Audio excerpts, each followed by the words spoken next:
I wake up every morning at 6:30, even though I don't have to rush anywhere else. 78 is the age when the body becomes its own alarm clock. Today is Tuesday, which means it's the day of Ashley's visit. My only daughter comes once a week to, as she puts it, see if I'm okay. In reality, we both know it's just a formality, a ritual she performs so she doesn't look like a monster in the eyes of the neighbors and her Rotary Club girlfriends. My name is Werner Hollister.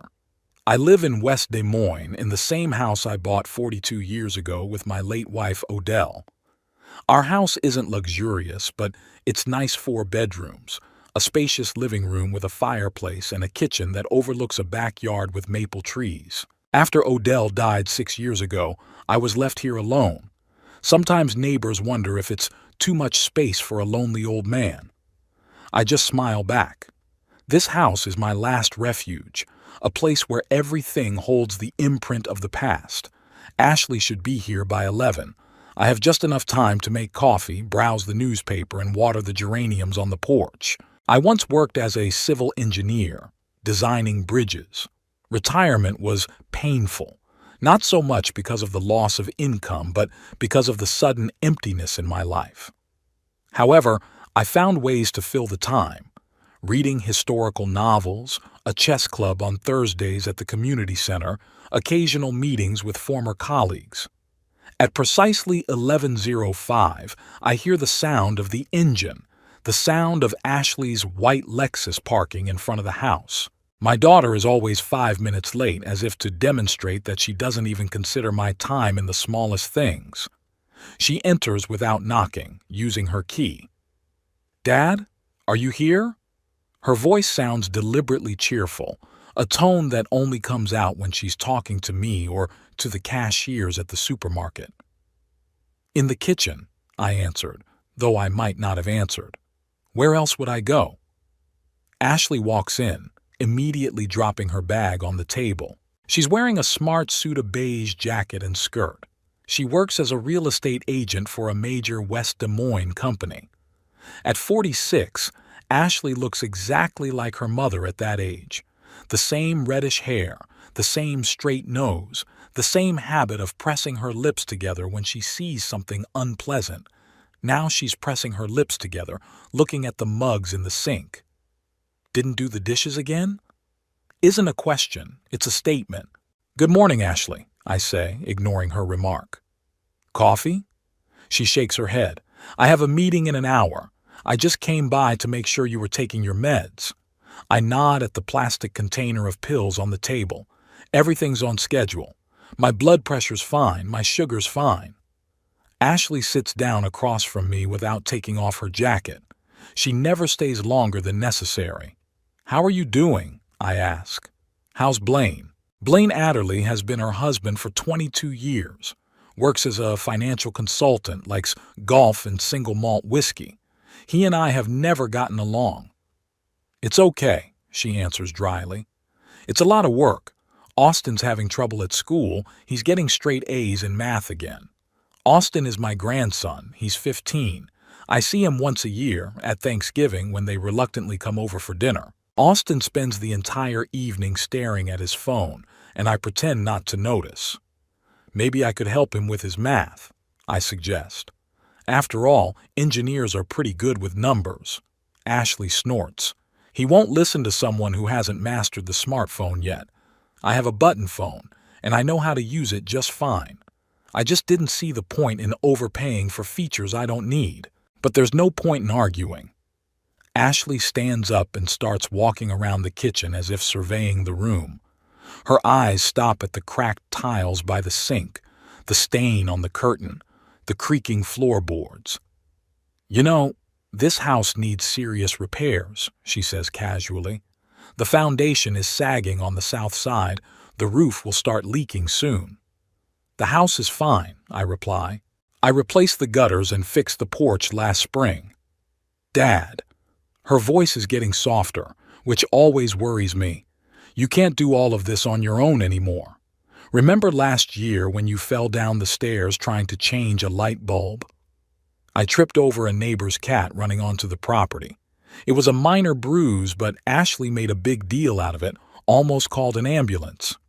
I can handle it, I say firmly. But what if something serious happens? You're here alone. The neighbors aren't always home. It's an old conversation. We have it every few months with slight variations. Ashley thinks I should sell the house and move to a place where you'll be taken care of.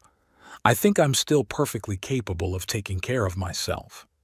Suddenly, Ashley pulls out her phone and, pretending to answer a text message, takes a picture of a corner of the kitchen. Then she moves to the living room and I hear the camera click a few more times. "What are you doing?" I ask, following her. "Just sending Blaine a picture of the vase," she answers a little too quickly. "He liked the same one at the antique sale. I don't have any antique vases, just an old ceramic bowl that Odell used for flowers. Something doesn't add up." Ashley looks at her watch. "I gotta go. I'll bring you a new sweater next Tuesday. This one's all linty." She never asks if I need a new sweater. She just decides for me. After she leaves, the house is quiet. I sit in my chair by the window and think. Ashley has been talking more often lately about the state of the house, about my inability to take care of it. It used to be every few months, but now it's every visit. The week goes by as usual. I cook myself simple meals, watch the news, reread Dickens. On Thursday, I go to the chess club where I beat Tompkins, a former physics teacher, and lose to Easton, a retired lawyer. The following Tuesday, Ashley arrives with a bag from the department store and no sweater. "I forgot it at home," she says nonchalantly. "I'll bring it next time." I nod, not believing a word of it. We drink coffee, exchanging casual phrases about the weather. Then Ashley gets a call and goes out on the porch to talk. I wasn't going to eavesdrop, but her voice gets louder when she thinks I can't hear. "Yeah, looked all over the first floor. No, he doesn't have a clue. I think the bedrooms could be completely vacated. Yeah, the potential is huge. The lot is almost half an acre." She stops talking as I cough deliberately loudly by the window. Ashley returns, looking slightly guilty. "A customer," she explains, "a very persistent one." I nod, pretending to believe it. But now I'm certain Ashley's up to something, and it has to do with my house. That night, after she leaves, I pull out Odell's old notebook. My wife was an organized person. She wrote everything down: phone numbers, addresses, birth dates. Among the contacts, I find the number of Lawrence Easton, the same lawyer from the chess club. We're not close friends, but I respect his intelligence and candor. I call him. "Easton here." His voice sounds as dry as the chessboard. "Lawrence, it's Werner Hollister. I hope I'm not interrupting." "Werner? Is something the matter?" I can hear the surprise in his voice. We've never spoken outside the club. "I need some advice. A legal matter." Pause. "I've been retired for 8 years, Werner." "I know, but I need advice from someone I trust." Another pause, then a sigh. "Okay, come by tomorrow at 2 o'clock. Do you remember the address?" I thank him and hang up. Maybe I'm paranoid. Maybe Ashley really does care about my well-being, but something tells me it's time to prepare for the worst. The next day, I find an envelope in my mailbox. Inside is a glossy brochure for Sunny Harbor Nursing Home. On the cover, smiling seniors play cards in a bright room. Inside is a description of services, photos of rooms and rates. Attached to the brochure is a note in Ashley's handwriting. "Think about it. We'll talk on Tuesday." I sit down on the porch, holding the brochure in my hands. The picture becomes clearer. Ashley wants me to sell the house and move into a nursing home. Or, more likely, she wants me to turn the house over to her and move out myself. Suddenly, I remember her words on the phone. The bedrooms could be completely vacated. The potential is huge. She's already planning how she's going to manage my house, my life. I carefully fold the brochure back into the envelope.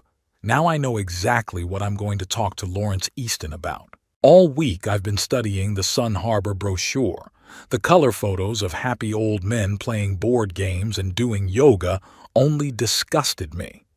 None of these models looked real. Two white-toothed smiles, two brightly colored clothes.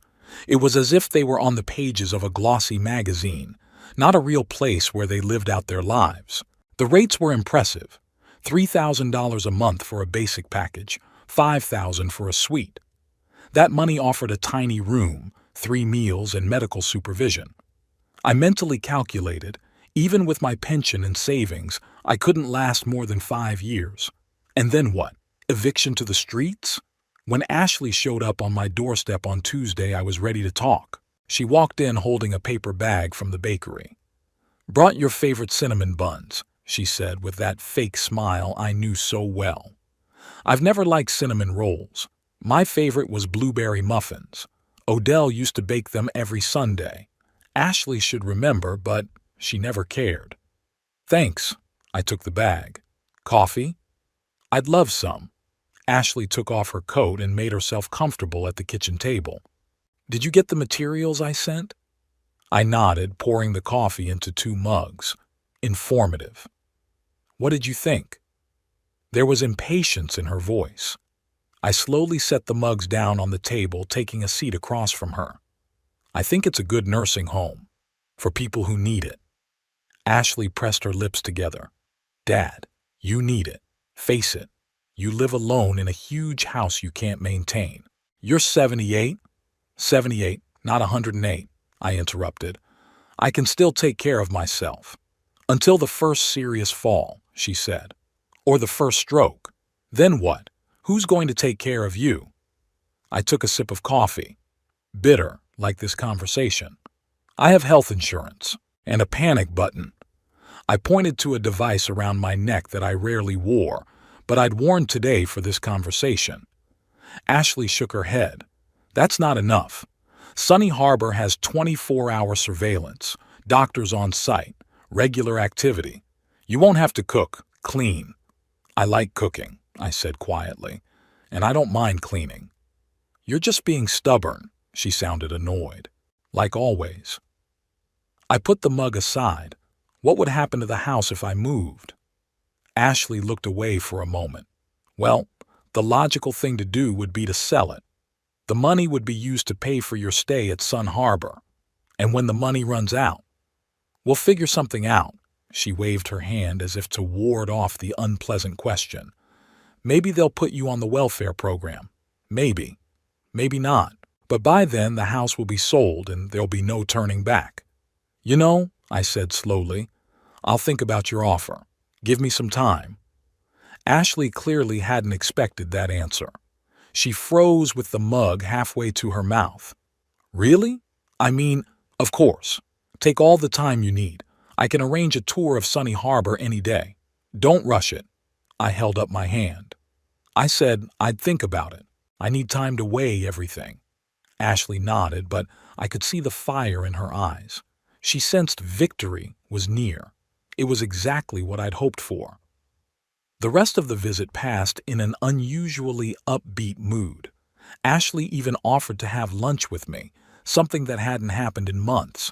She talked about her work, about Austin's problems at school, about Blaine's new diet.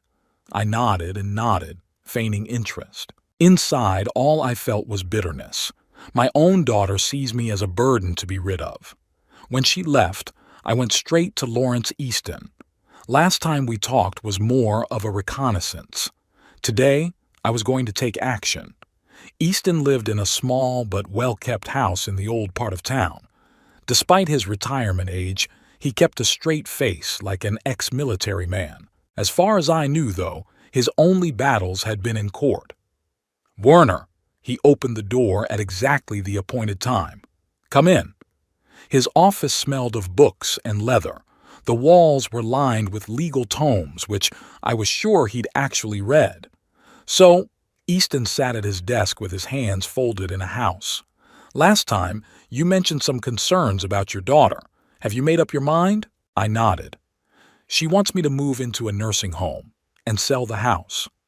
"And you don't want to do that?" That wasn't a question. "No.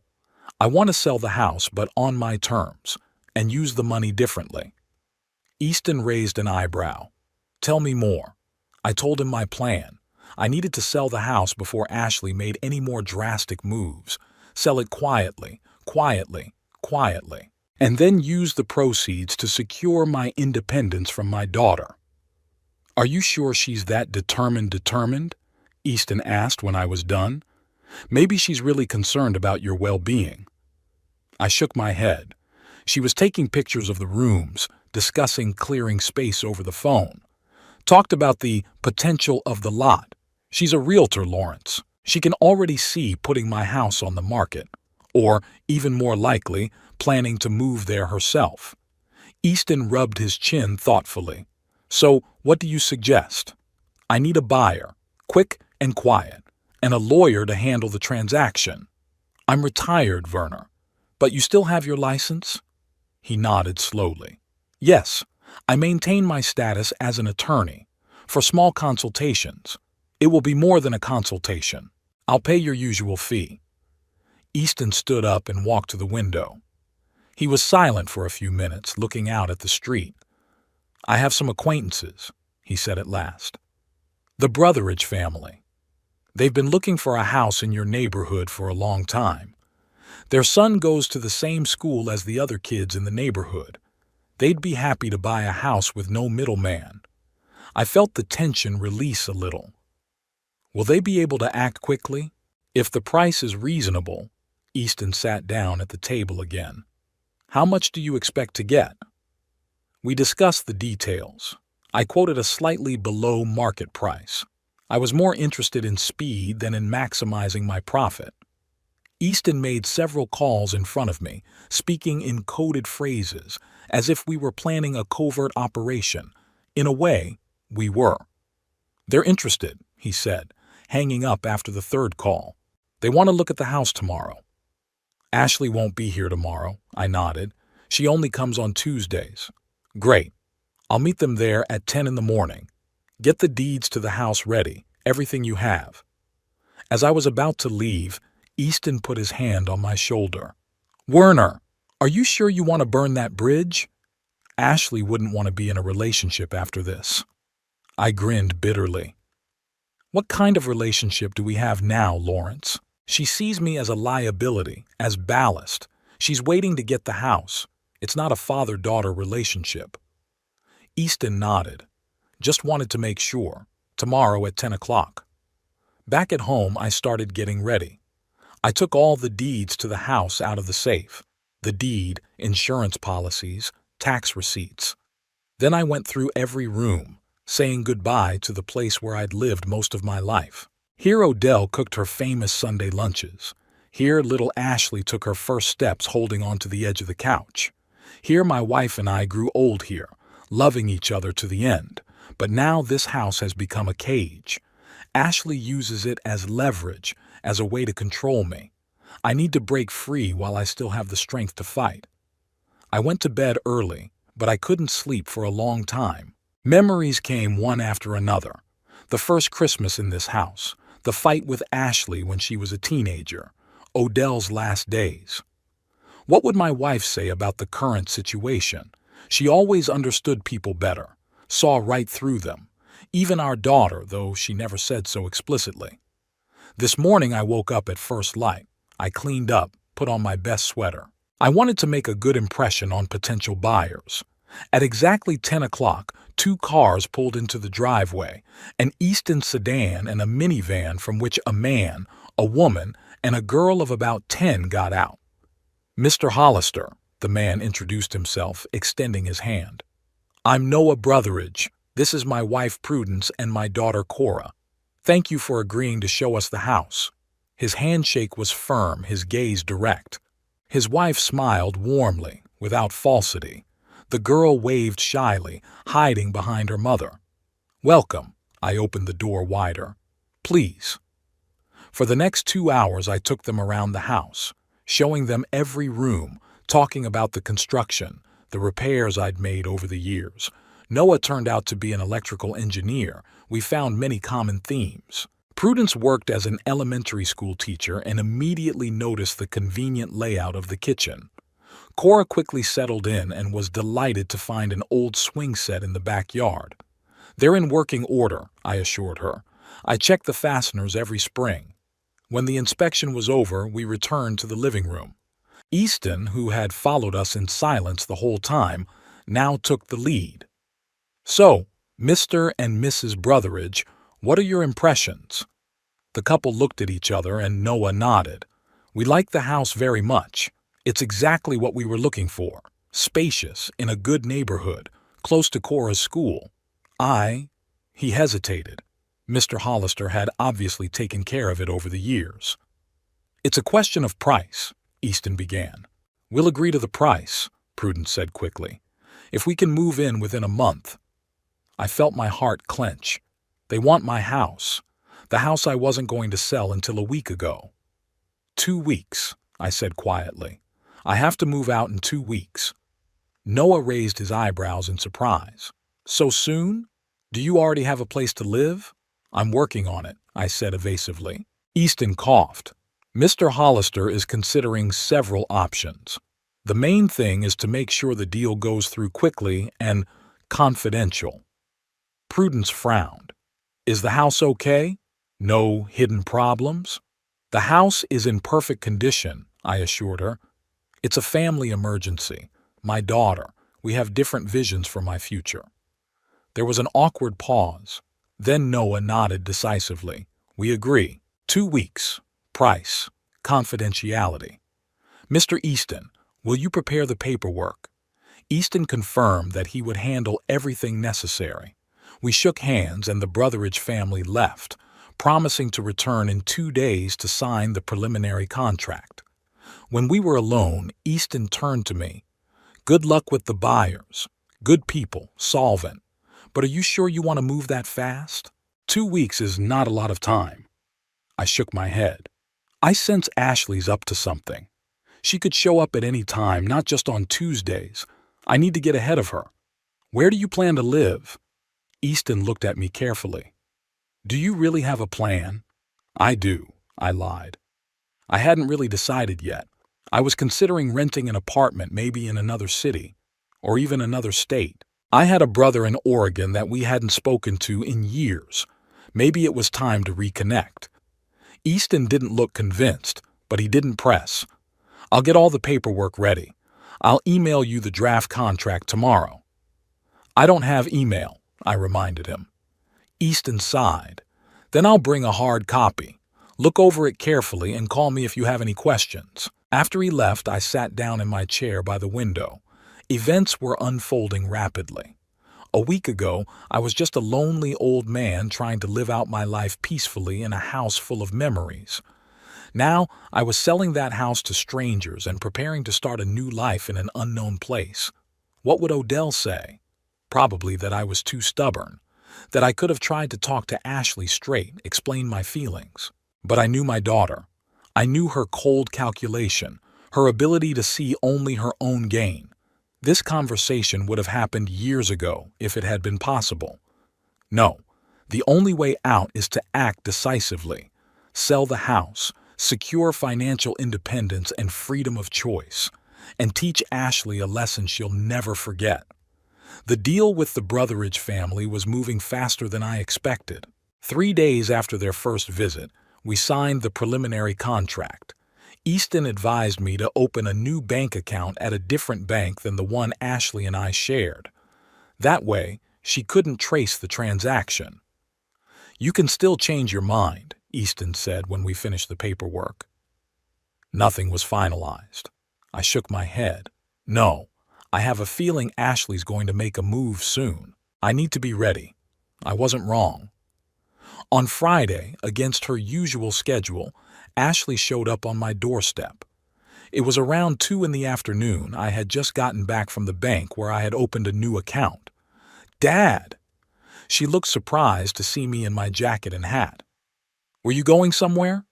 Out for a walk, I answered, hanging up my jacket in the hallway. What brings you here on a Friday? Ashley waved her hand vaguely. I was in the neighborhood for work. I thought I'd stop by and see how you were doing. She wasn't alone. There was a middle-aged woman in a car parked in front of the house with a folder on her lap. When Ashley caught my eye, she hurried to explain. Oh, This is Sylvia Montrose from Social Services. I happened to mention your situation to her, and she was kind enough to stop by, just for a consultation, casually mentioned it. Of course you did. Just as casually as I casually happened to be in the neighborhood on a workday. I don't think I need counseling from a social worker, I said firmly. Ashley pressed her lips together. Dad, don't be stubborn. Miss Montrose is very experienced. She works with the residential program for the elderly. She can recommend better options than Sunny Harbor. I sighed, realizing that saying no would only make me more suspicious. Let her come in. Sylvia Montrose turned out to be a tall woman with unnaturally red hair and a professional smile that didn't affect her eyes. She immediately began looking around the house, making notes in her notebook. "Oh, I see you're having trouble keeping things in order," she remarked, pointing to a few books I'd left on the coffee table. "Actually, I'm reading them," I replied. At the same time, comparing different approaches to Civil War history. Miss Montrose ignored my explanation. A staircase with no handrail for extra support, tall cabinets that are hard to reach. She continued listing imaginary problems, nodding in time with her words. Ashley followed her lead, nodding at each comment. Yeah, I keep telling him he needs more handrails." I watched in silence. Meanwhile, Miss Montrose had reached the kitchen. "Oh, a gas stove. Very dangerous for the elderly. They often forget to turn it off." "I've never forgotten to turn it off," I objected, "and I cook every day." "Overconfidence is a common problem at your age," she smiled indulgently. "Your cognitive functions decline, but your self-esteem stays the same." I felt anger boiling up inside, but I held back. I had to wait for their verdict without giving away my true feelings. After the examination, we sat down in the parlor. Miss Montrose opened her folder. "Mr. Hollister, I see serious problems with the safety of your living here. The house is not adapted for a person of your age and medical condition." "What health problems are you referring to?" I asked. "You're not my doctor." She was a little embarrassed but quickly found herself. "General age-related changes, decreased mobility, impaired vision, balance problems.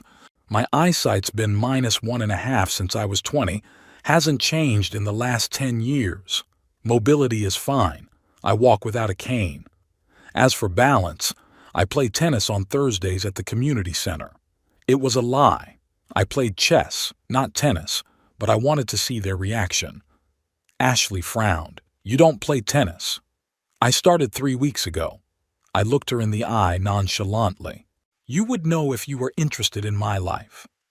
Miss Montrose coughed, obviously sensing the tension.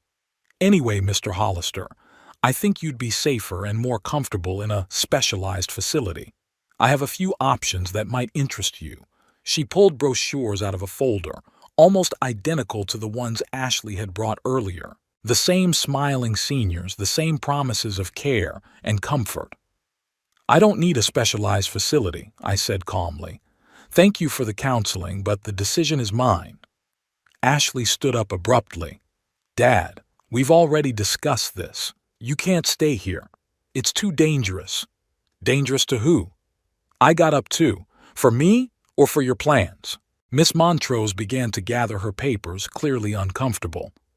"I think I'll wait in the car. You two need to discuss this as a family." As she walked out, Ashley turned to me, dropping her caring daughter mask. "Why do you always make everything so complicated? Why can't you just say yes?" "Because you lied to me," I answered bluntly. "You don't care about my safety. You need a home." Her face contorted. "Do you really think I want to evict you for a house?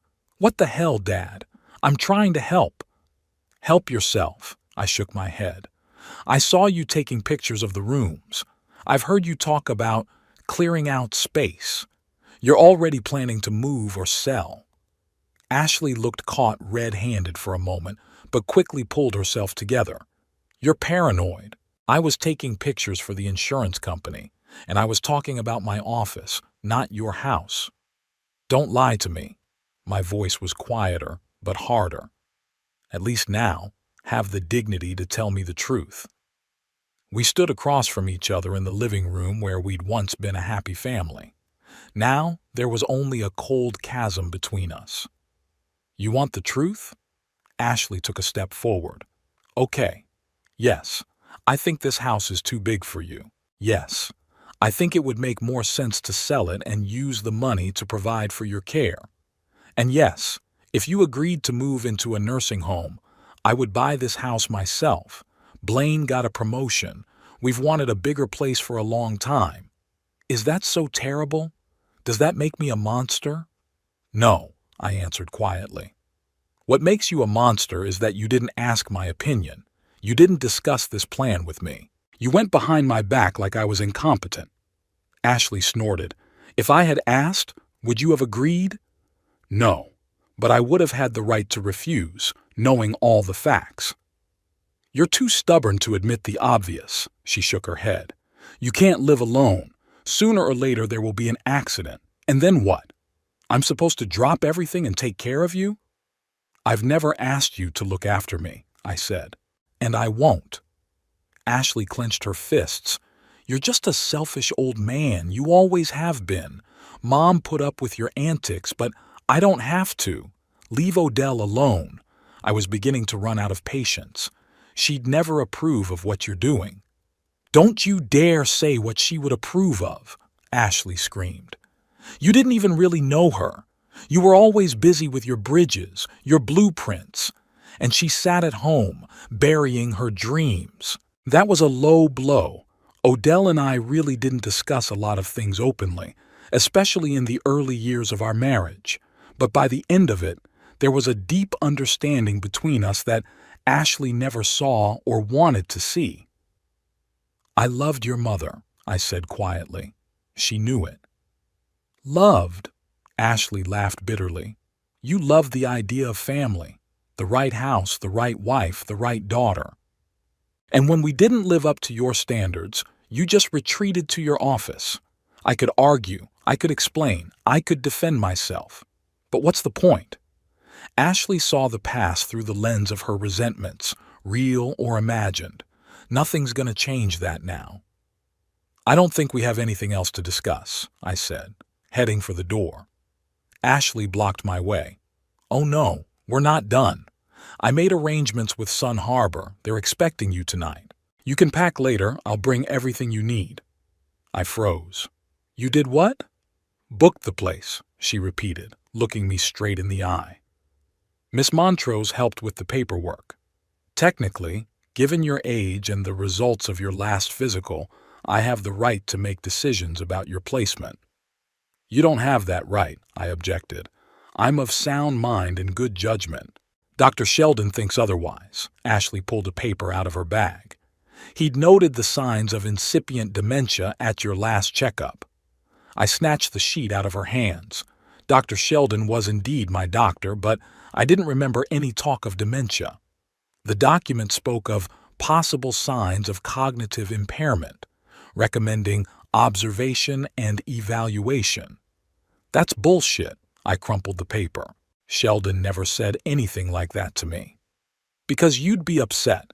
Ashley picked up the crumpled sheet. He discussed it with me as if I were his closest relative. I felt the ground go from under my feet. Did Sheldon really think I had a memory problem, or had Ashley somehow influenced his conclusion? I'm not going to Sunny Harbor, I said firmly. This is my home, and I'm staying here. Ashley grabbed her phone. Then I'll have to call customer service. They'll come and take you away forcibly. You wouldn't dare. I would if I had to. Her voice was shaky, but her gaze was determined. I won't let you put yourself in danger because of your stubbornness. We stared at each other, frozen in this terrible stalemate. Suddenly I realized that she really was willing to go all the way. Perhaps she even believed she was acting in good faith. Give me an hour, I said finally. I'll get the essentials. Ashley put the phone down, clearly surprised by my surrender. Sure, an hour. I'll wait downstairs. When I got up to the bedroom, I locked the door and immediately called Easton. I explained the situation short and sweet. Damn it, Werner, he sighed. I didn't think she'd go this far. Falsifying medical reports is serious. I'm not sure she falsified them, I admitted. Maybe Sheldon did suspect something. I forget little things sometimes. Like everyone our age, Easton cut him off. It's not dementia. But this is not the time for a medical discussion. The contract with the Brotheridges is ready, but the signing is scheduled for Monday. It's too late. I rubbed my forehead. She's taking me out today. Shit. Easton was quiet. Okay, I'll call them right now. I'll explain the situation, ask them to meet me tonight. Where? I thought about it. Sunny Harbor. Ashley's gonna leave me there and go. Tell them to be there by 6 p.m. Are you sure? Signing papers in a nursing home isn't the best environment. There's no choice. Tomorrow could be too late.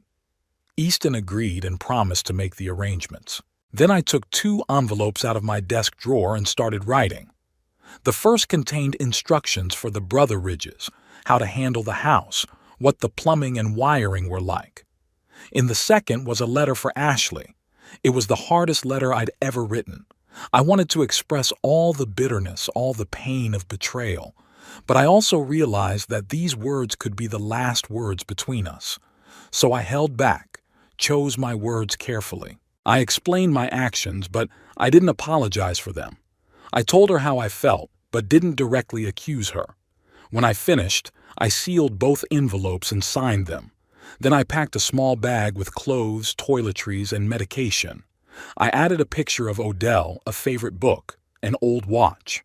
When I came downstairs, Ashley was sitting on the couch, engrossed in her phone. When she saw me with my bag, she nodded. Ready? The car is waiting. There was indeed a minivan with the Sunny Harbor logo on the street. The driver, a young guy in a uniform shirt, got out to help with the bag. Good afternoon, Mr. Hollister, he said in a friendly manner. I'm Dwight, taking you to our center. I nodded silently, not trusting my voice. Before I got into the car, I looked back at the house one last time. 42 years of life, thousands of memories, and now the end of an era. Dad, Ashley touched my shoulder. It's not forever. Just try it. If you really don't like it. I didn't let her finish. Don't pretend, Ashley. We both know this is the end. Her face contorted with anger. You know what? Yes, it's over. I'm tired of pretending that you're the perfect father that I owe something to. You've always been a cold, detached egomaniac. And now all you keep thinking about is yourself. Do you think about me? I asked quietly. I'm thinking about your safety. No, I shook my head. You're thinking about the house, about money, about getting rid of the burden. Ashley blurted out, You know what? Yes. You want the truth? I'm thinking about the house, about turning it into something worthwhile instead of this museum of dust. You're right. I'm planning on moving here, and you know what? I have the right to. After all the years of you ignoring me, of putting work before family. Her words hurt, but I didn't show it. At least now you're honest. Yes, I am, she almost shouted. Get out of this house. It'll be mine soon enough anyway. The minivan driver shifted uncomfortably from foot to foot, clearly unsure of how to react to the family scene. Miss, maybe you should… Shut up, Ashley cut him off, then turned back to me. Get in the car. Now. I silently climbed into the minivan. Ashley wouldn't come with us. She had her own car. I'll come back later to check on you, she said, more calmly, and I'll bring the rest of your stuff. I didn't answer. I just stared ahead, holding the bag and 2 envelopes in my lap. When the minivan pulled away, I didn't look back. I didn't want my last memory of home to be my daughter's face contorted with anger. Instead, I thought about Monday, the day the deal was supposed to go through. Now everything had changed. Easton is bringing the Brotheridges to Sunny Harbor tonight. We'll sign the papers there. And then when Ashley arrives at the house to get my stuff, she'll be in for a surprise. I had to give the envelopes to Easton. One was for the Brotheridges, with instructions for the house. The other was for Ashley, to be delivered to her in 2 days when the deal was finalized and the new owners moved in. On the way to Sun Harbor, I looked out the window at West Des Moines floating by, the city where I had lived most of my life, a city that now seemed foreign and cold. The driver tried to make conversation. "You'll like it here, Mr. Hollister. Great food, lots of entertainment. There was even a concert last month, a local choir." I nodded without listening. My thoughts were preoccupied with my upcoming meeting with Easton and the Brotheridges. Would I be able to close the deal before Ashley got suspicious? Would the Brotheridges believe me when they saw me signing the papers at the nursing home? Sunny Harbor was a 3-story beige building with a neat lawn and a sign depicting the rising sun. On the surface, it looked like a decent place, but I knew that behind the facade was an institution where people lived out their days without autonomy or dignity. Dwight helped me out of the car and carried my bag. The receptionist, a full-bodied woman with dyed blonde hair and a name tag that read Patty, met us at the entrance. "Mr. Hollister, welcome to Sunny Harbor. We are so glad you have decided to join our family." Her enthusiasm seemed as fake as the smiles on the promotional brochures. "I didn't decide," I replied dryly. "I was brought in." Patty looked a little embarrassed, but quickly returned the smile. "Well, anyway, we'll take care of you. Come on, I'll show you to your room." The room was small but clean. Bed, nightstand, closet, TV on the wall. The window overlooked the parking lot. "Bathrooms at the end of the hall," Patty said. "Dinner's at 6:30. Any questions?" "Yes." I pulled a note from my pocket. "I'm having visitors today. My lawyer and a couple. About 6 p.m. We'll need a conference room or some other place to talk privately." Patty frowned.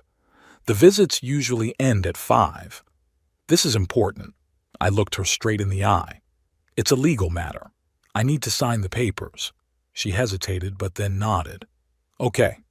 The small living room on the first floor will be available. I'll alert security." When she left, I sat on the bed and pulled out the envelopes.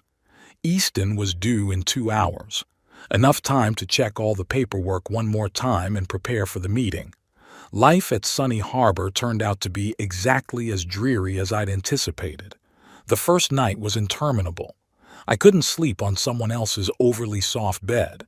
There were constant sounds coming from the corridor, nurses' footsteps, muffled voices, someone's coughing.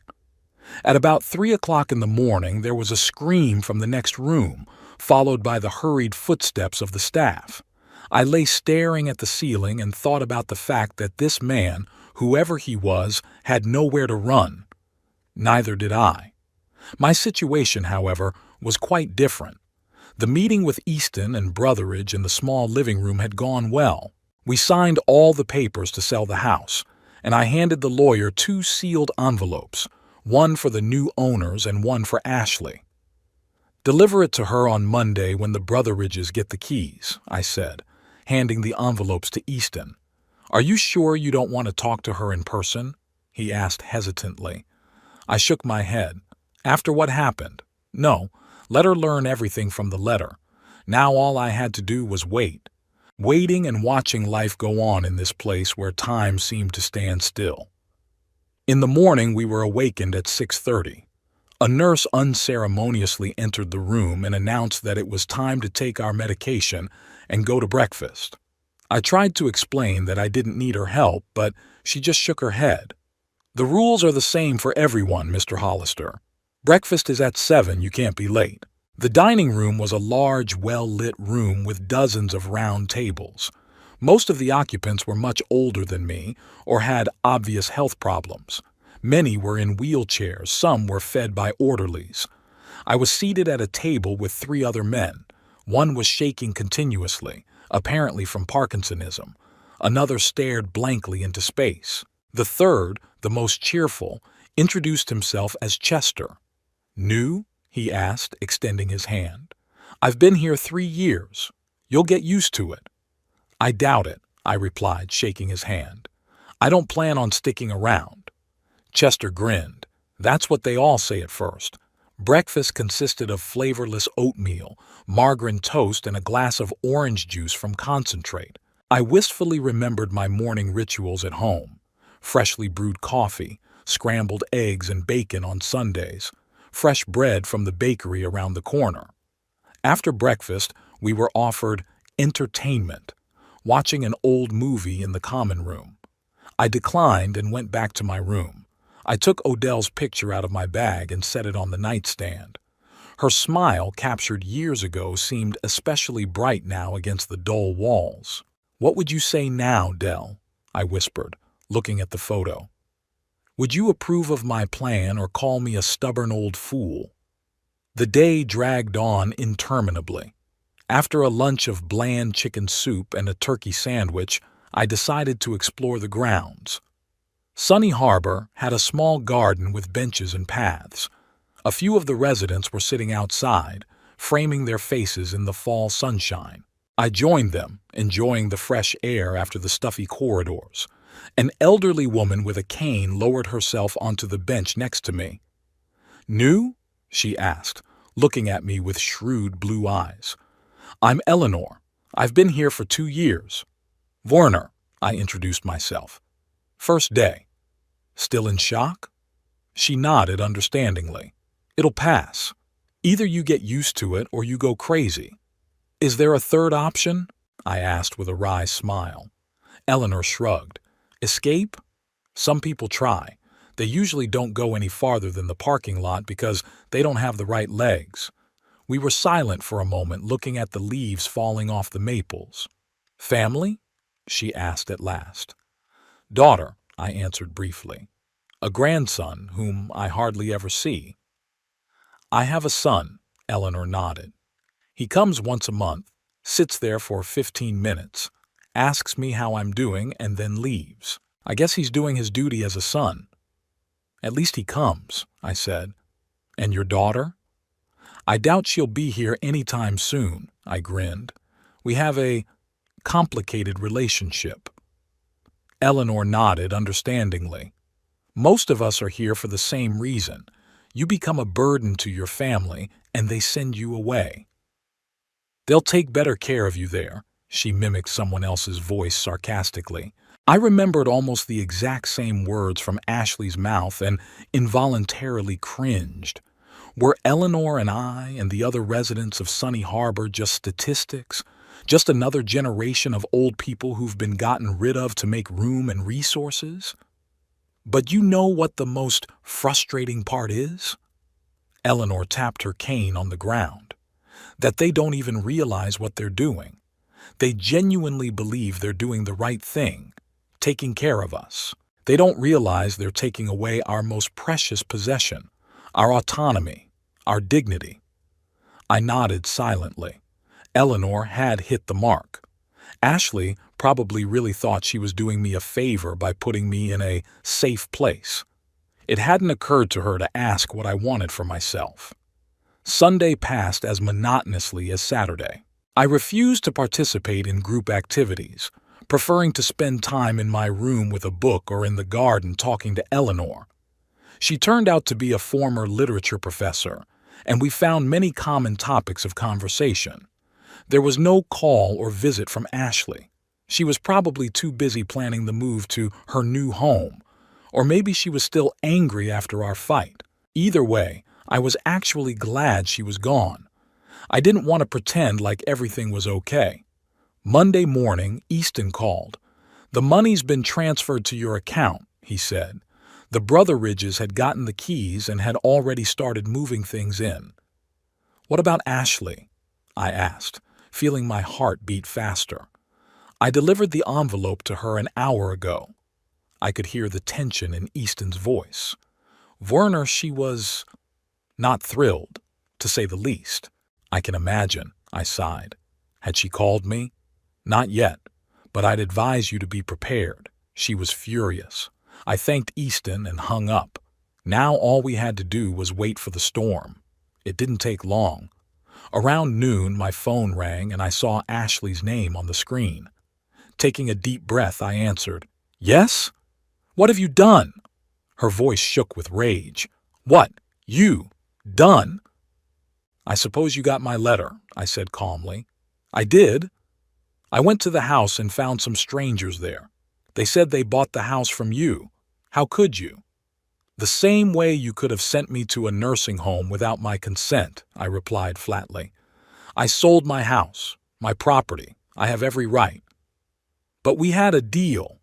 There was genuine indignation in her voice. You knew I was planning. Planned what? I interrupted. To kick me out of my house? Sell it and use the money to pay for this place? Or move there myself? Ashley was silent for a moment, then continued, quieter but still furious. You did it to spite me, to get back at me. No. I shook my head, though she couldn't see it. I did it to protect myself, to have choice and control over my life. And now what? Her voice trembled. Are you going to stay at Sun Harbor? How will you pay? That's not your concern anymore, I said. I have a plan. A plan? She laughed bitterly. What kind of plan could a 78-year-old man have when he'd just been evicted from his own house? I wasn't evicted, Ashley. My voice remained calm. I made the decision to sell the house, and the money from the sale will allow me to live the way I want to live, not the way you decided for me. You... She hesitated, apparently struggling to find the words. You have no idea what you've done.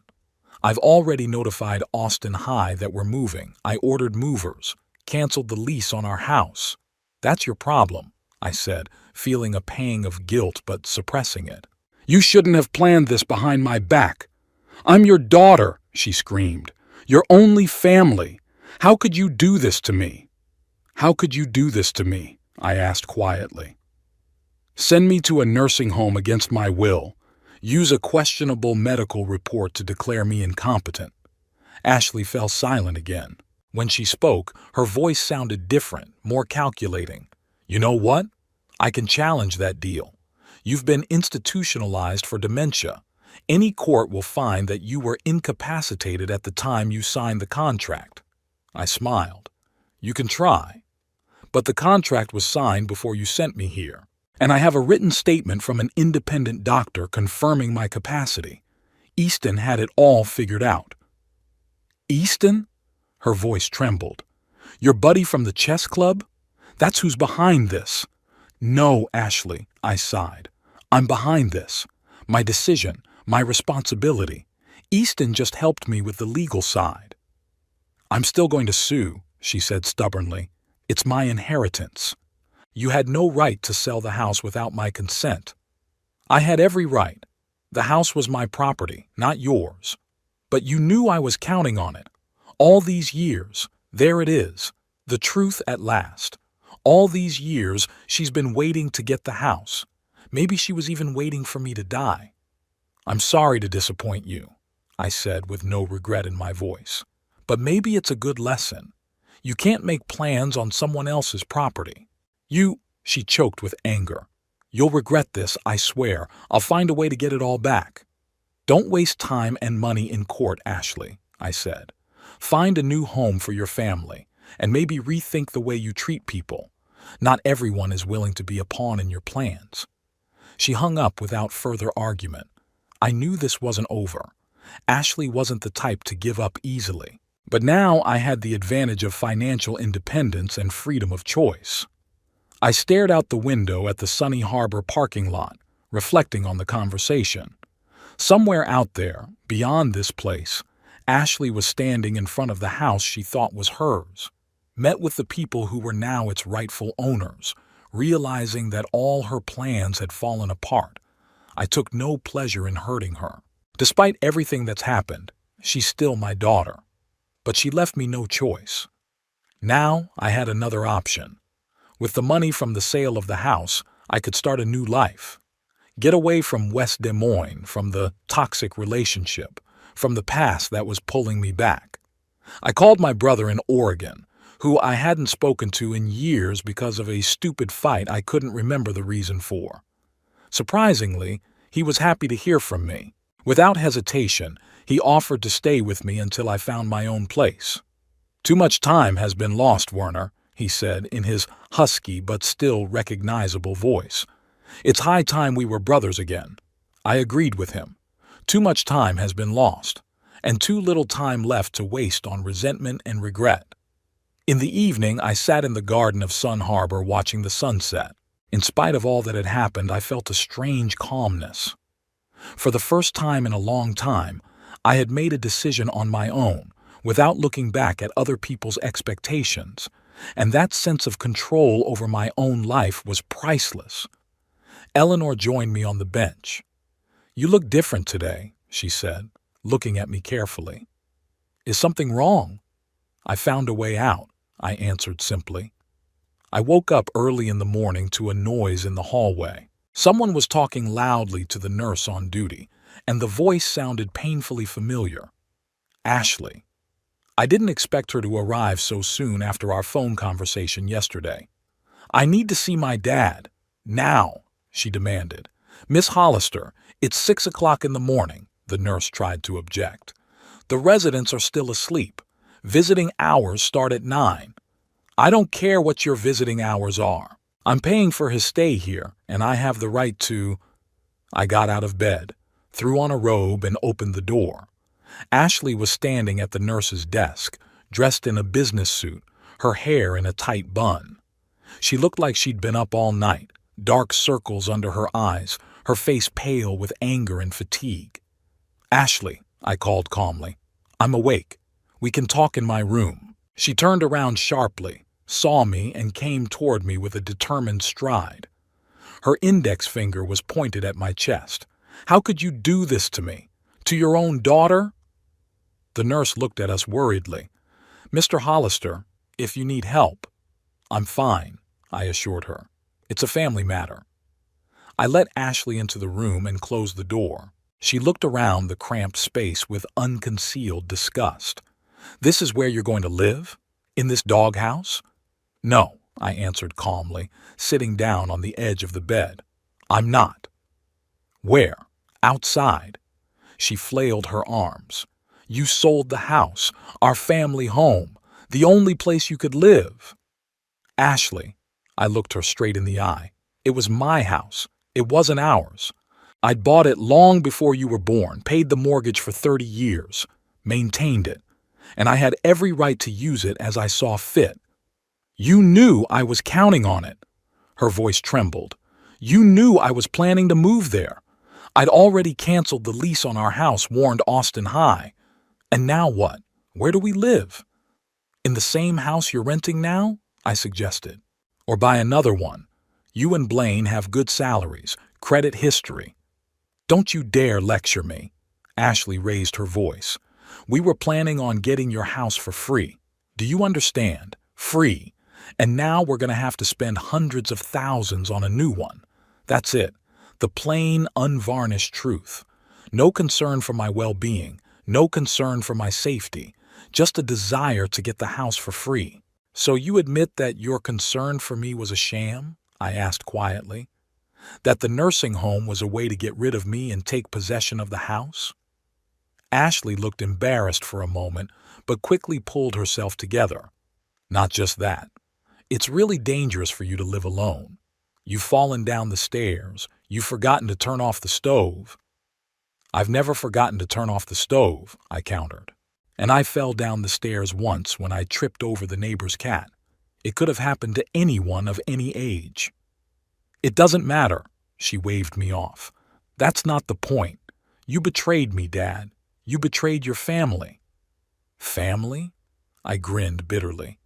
"Family is people who care about each other, support each other in times of need. They don't put you in a nursing home against your will to get your property." Ashley crossed her arms over her chest. "You've always been selfish, always thinking about yourself. Even when Mom was sick, don't you dare," my voice hardened. "Don't you dare use Odell's memory in this argument. I was there for her till her last breath. And you came once a month, for half an hour, always rushing around on your own. It was a low blow, but I couldn't help myself. The last years of Odell's life were hard. Pancreatic cancer that quickly spread to her liver. I took care of her at home, following all the doctor's orders. Ashley was busy with her career and little Austin at the time. Her visits were infrequent and brief. My daughter turned pale. I had a baby, a job. I couldn't give it all up. I don't blame you for that, I said more quietly. But I won't let you accuse me of being selfish, not after everything that's happened. We fell silent. The tension in the room could have been cut with a knife. It was starting to get light outside the window. A new day, a new chapter in our relationship, or the end of it. "What are you going to do now?" Ashley finally asked, no longer so aggressive. "Where are you going to live?" I took a deep breath. The moment of truth. "I have a plan," I said. The money from the sale of the house went into my personal account. It was enough to provide me with a comfortable life for many years. I contacted Royce. "Uncle Royce?" She raised her eyebrows in surprise. "You haven't spoken to him in 20 years. "Yes, after that stupid fight over your grandfather's inheritance," I nodded. "But it turns out he's been wanting to reconnect for a long time. We were both just too stubborn to make the first move." "So what? You're going to go to him? To Portland?" Ashley pursed her lips skeptically. "At your age? Moving to the other side of the country?" "Yeah," I nodded. Royce had found me a small apartment not far from his house. 1 bedroom, kitchen, living room, everything I needed. And most importantly, independence. Ashley shook her head. "That's crazy. You can't do this alone. New town, new doctors, no one you know." "There'll be Royce," I argued. "And believe me, I'd rather have the hardships of a new life, but on my own terms than a comfortable existence in a cage, even a gilded one." "Sunny Harbor isn't a cage," Ashley muttered. "It's a respectable facility with medical care, where they tell me when to get up, what to eat, what pills to take." I shook my head. "No, thank you. I'm still perfectly capable of determining my own daily routine." Ashley sank into the chair by the window. For the first time since we'd started talking, she didn't look angry, just tired and confused. "I don't understand, Dad," she said quietly. "Why didn't you discuss this with me? Why did you do it in secret? Did you discuss with me the plans to send me to a nursing home?" I parried. "Or decided everything behind my back? That's different." "No, Ashley," I shook my head. "It's the same thing. We both made the decisions we thought were right. The only difference is that you decided for me, and I decided for me." She stared out the window for a long time as if searching for answers. Then she turned to me. "When are you leaving?" "Tomorrow," I answered. "I've already bought the plane ticket. Royce will meet me at the airport." "So soon?" She looked surprised. "You won't even get your things out of the house." "I've made arrangements with the Brotheridges. They'll pack up my personal belongings and Easton will deliver them to Portland. The furniture and everything else stays with them." Ashley was silent for a moment, pondering what she'd heard. Then she stood up, adjusting her jacket. "I can take you to the airport." It wasn't a question, more of a statement, a last gesture of reconciliation, or was it just to make sure I was really leaving? "Thanks, but that's okay," I said softly. Easton had already agreed to help. "Of course," she grinned bitterly. "Your new best friend." "He just helped me when I needed it," I said, without judgment or manipulation. Ashley threw her head up sharply. "I never manipulated you." "Really?" I raised an eyebrow. "What about Dr. Sheldon's conclusion about the signs of dementia? The one he discussed with you and not with me for some reason?" She looked away. "He did notice some signs of—" "Ashley," I looked her straight in the eye. "I had an independent examination by another doctor. No signs of dementia or cognitive impairment. Sheldon was either wrong or—" "Either what?" She raised her chin defiantly. "Or you somehow influenced his conclusion," I finished, "which would not only be unethical but illegal. How dare you accuse me of such a thing? I'm your daughter." "That's why I'm not going to find out what really happened," I said tiredly. "And I'm not filing a complaint against Sheldon with the medical association. Let's just finish this conversation and go our separate ways." She looked at me with an expression I couldn't quite pinpoint. Anger? Resentment? Disappointment? Or maybe, for the first time in a long time, respect. "You've really thought this through," she finally said. "The plan, the money, the place in Portland." "I'm an engineer, Ashley," I smiled weakly. "Planning is part of my nature." She nodded, then headed for the door. She stopped with her hand on the knob. "What about Austin? He is your grandson, after all." I sighed. Austin, my 15-year-old grandson who I saw once a year at Thanksgiving when he spent the entire evening staring at his phone. "I'd be glad if he wanted to socialize," I said sincerely. "Maybe come visit in the summer. Portland is beautiful, especially in good weather." "He'll be too busy," Ashley shook her head. "School, sports, friends." "Then maybe later," I shrugged. "When he's older and starts to prioritize his own things." Ashley nodded, but I could see in her face that she didn't think it was possible. Maybe she was right. Maybe the gap between us is too deep to bridge, and my grandson will be part of that rift without even realizing it. "Goodbye, Dad," she finally said as she opened the door. "Good luck with your new life." "Goodbye, Ashley," I replied. I hope someday you'll understand my motives." She didn't say anything, just walked out and closed the door behind her. I was alone in the cramped room of Sunny Harbor, but for the first time in a long time I felt not loneliness, but freedom. Freedom from manipulation, from other people's expectations, from the role that had been imposed on me. I spent the entire day preparing to leave, packed the few belongings I had brought with me, called Easton to confirm tomorrow's meeting, discussed my premature departure with the Sunny Harbor management. They weren't happy but couldn't hold me against my will, especially when I offered to pay for a full month stay. In the evening, I sat in the garden again with Eleanor, told her of my plans, of my impending move to Portland. She listened with sincere interest without interrupting. "You're a brave man, Werner," she said when I had finished. "Not many people our age would dare to make such a change." "It's not a matter of courage," I objected. "It's just that I realize that I don't have much time left.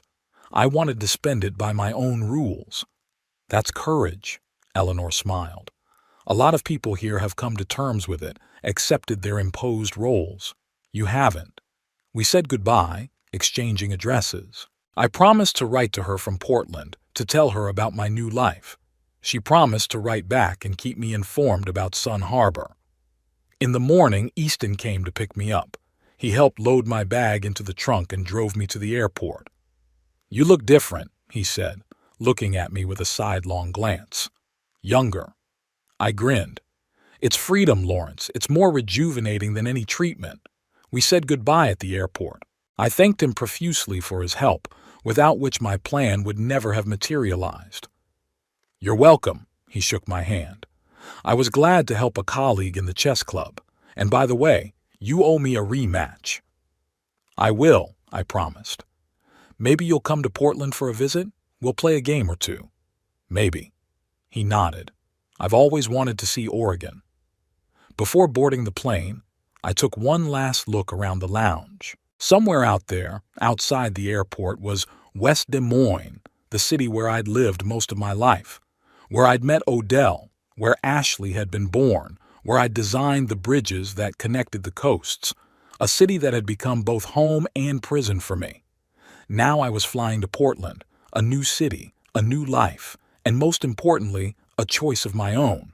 The flight was uneventful. I dozed, staring out the window at the clouds below. I thought about Odell, about what she'd say about my decision. She'd probably scold me for being stubborn, but then she'd be supportive. She always understood me better than anyone else. Royce met me at the Portland airport. He hadn't changed much in 20 years, the same straight back, the same penetrating gaze. Only his hair had turned gray and he had a few more wrinkles. "Werner!" He hugged me tightly. "Stubborn bastard! It's good to see you." "You too, Royce." I patted him on the back. "Thanks for taking in an old brother." "Come on," he said. "We've lost too much time over a stupid fight. It's time to make up for lost time.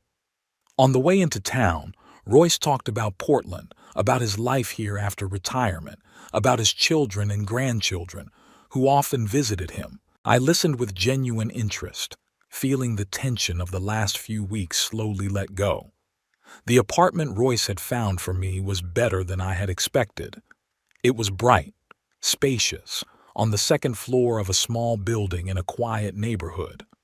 The windows overlooked a park with century-old trees. A few blocks away were stores, cafes, and a community center for seniors. "What do you think?" Royce asked as we looked around the apartment. "Is it okay?" "It's perfect," I said, walking over to the window. "It's exactly what we need."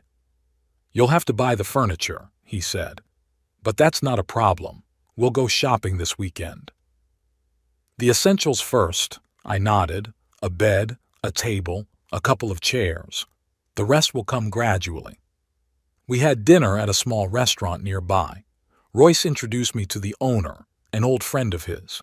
We talked about the past, my parents, my childhood in Nebraska. Recalled stories we hadn't told each other in decades. We laughed at old jokes that only the two of us understood.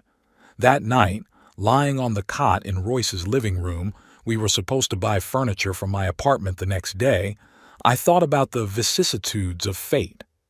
Until a month ago, I had been a lonely old man in a big house full of memories, then a prisoner in a nursing home, deprived of choices. Now I was a free man starting a new chapter of life in a new city.